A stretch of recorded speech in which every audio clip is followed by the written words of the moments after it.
Prepare to have your expectations shattered. DC's Absolute Universe has just unveiled a Justice League that no one saw coming, and it's not the heroes who are in charge. In this dystopian world, the villains reign supreme, and they've claimed the name Justice League for themselves. But here's where it gets controversial. Is this a twisted reflection of our own reality, where power often aligns with those who exploit the system?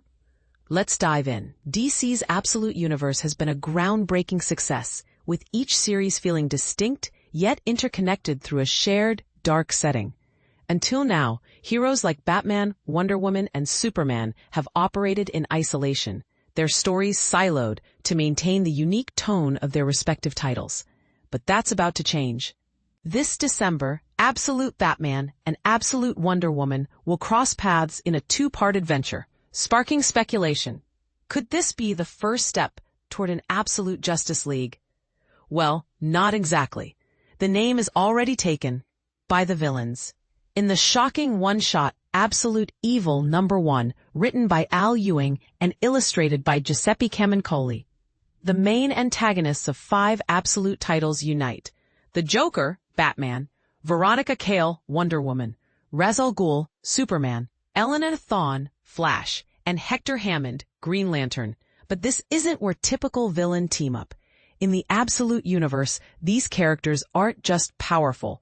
They're the architects of a corrupt system.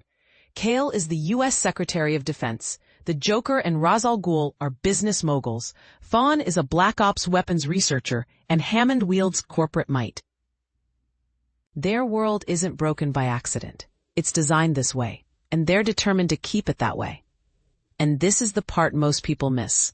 The Absolute Universe isn't just a dystopia. It's a world where evil is baked into the very fabric of reality. Created by Darkseid, the god of tyranny, this universe is molecularly predisposed to favor oppression and brutality. The villains don't see themselves as evil. They see themselves as guardians of the natural order. But when too many monsters, heroes fighting for change, begin to emerge, they're forced to band together. Their alliance? The Justice League. Yes, you read that right. During Absolute Evil #1, Veronica Cale reflects on how this world's heroes were systematically neutralized. The Sandman was assassinated, Wildcat was bribed into retirement, and Green Arrow is brutally murdered by Hawkman during their meeting, his body dumped on the table as a warning. The Joker declares, "If spoiled little anarchists like the late Mr. Queen stand against the order, that's injustice." And in a chilling twist, their meeting takes place in the Hall of Justice. It's a world turned upside down, where the lines between good and evil are not just blurred, they're erased. But here's the thought-provoking question.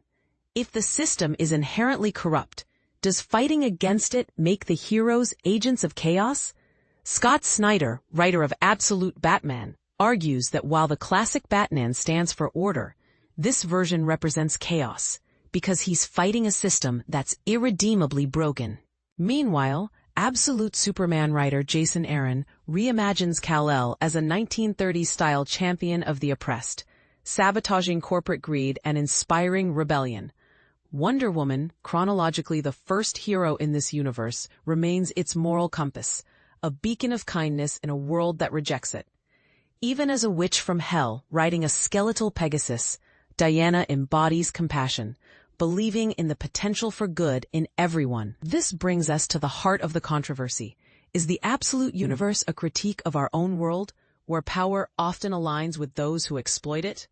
Or is it a cautionary tale about the dangers of fighting a system that's designed to crush hope? The villains have all the resources, while the heroes, like a working-class Batman, a fugitive Superman, and a hell-raised Wonder Woman, operate in the shadows. Their struggle isn't just against their enemies, it's against the very laws of their universe. As you ponder this, consider, in a world where evil is the norm, is there any hope for change? And if so, at what cost? Absolute Evil #1 is available now, but the questions it raises will linger long after you finish reading. What do you think? Is this Justice League a necessary evil, or a perversion of everything the name stands for? Let's debate in the comments.